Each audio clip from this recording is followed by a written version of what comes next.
Hi guys, a very good afternoon. Maswera say, Maswera say, Maswera say. So it's interesting that a lot is happening in the nation of Zimbabwe, and we had independence celebrations recently held on the 18th of April. But what is of concern is that a lot of people are comparing Mai Chiwenga, the possible incoming first lady, and Mai Mnangagwa, the outgoing first lady. So Mai Mnangagwa, we are not going to talk about the possibility because this is the last term of her husband.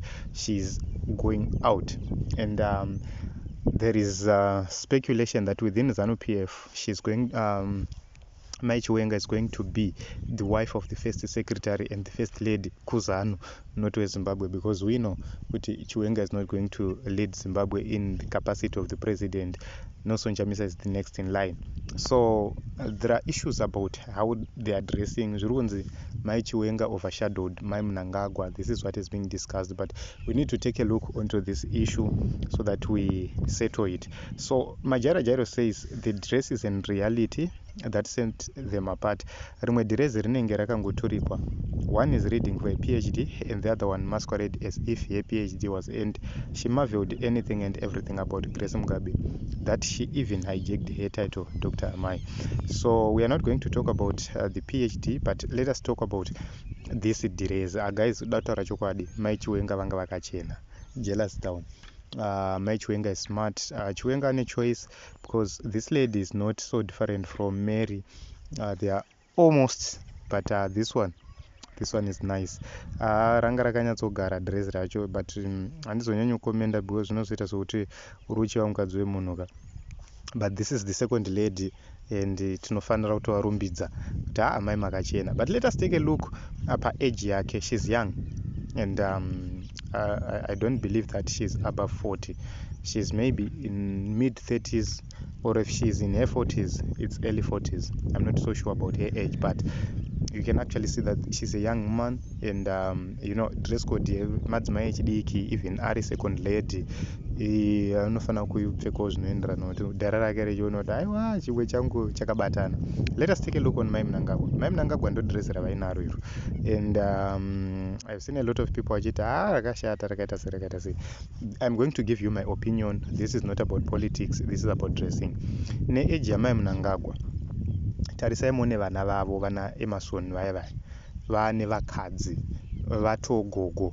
So before we talk about her being the first lady, munhu ane vazukuru, munhu ane vakwasha, ani muri kuona. Hatingazokuona wakapfeka mapfekero akaita second lady, izvo hazvizoite, zvinozonyadzisa. So in my own opinion, I don't believe that Mai Chiwenga outshined or outperformed Mai Mnangagwa in terms of dressing. Mumwe nomumwe anga akapfeka dressing iri kuenderana neage yake. They are both of almost the same class, first lady and second lady.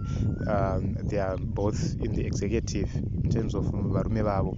But when we are talking about dressing, Mai Mnangagwa is way older than Mai Chiwenga. Mai Chiwenga havana kana muzukuru, and Mai Mnangagwa vane dutu revana vakwasha vazukuru, and we don't expect to see her achiuya semukadzi mukuru akapfeka zvakadaro. If you take a look during the Grace Mugabe days,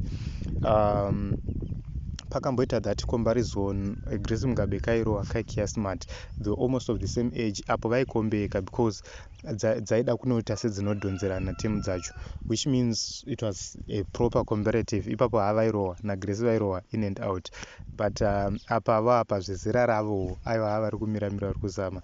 But tingati kudi icho chiwaiti chinozongobudawo mukola, icho ndo chimwe nemabhenguro acho anongozowandisa panozoti magirazi manje apa gogo ndo pavanobhayiza. She was not supposed to wear those glasses. Ipapo tabvisa mark, tatovabvisira mark. Okay, yanga iri dhonza murefu dhonza mupfupi. Amaiwo vanga vakapfeka, second amai vanga vakapfekawo girazi, aiwa girazi baba, but ukatasaura second amai nerafirst lady, rafirst lady riri kurohwa, rinorohwa pakunaka nerasecond lady. This is my own view, but hapana chakashata nemasunglasses if you have them. So this is my own view. Let us try to take a look on some comments if there are any. Tonoti vamwe vari kuzvionawo sei kana kuti vamwe vari kufunge. I can't see any comments regarding this matter or this story. So in my own view, I can conclusively say there is no need for us to focus more on dressing. What we need is a functional Zimbabwe. This is my conclusion. What we need is a functional Zimbabwe. What we need are policies. What we need is the leadership which hears the people, which understands the people, which knows what the people need and they deliver. That is all we are looking for. So let us focus on important issues. Let us focus on change.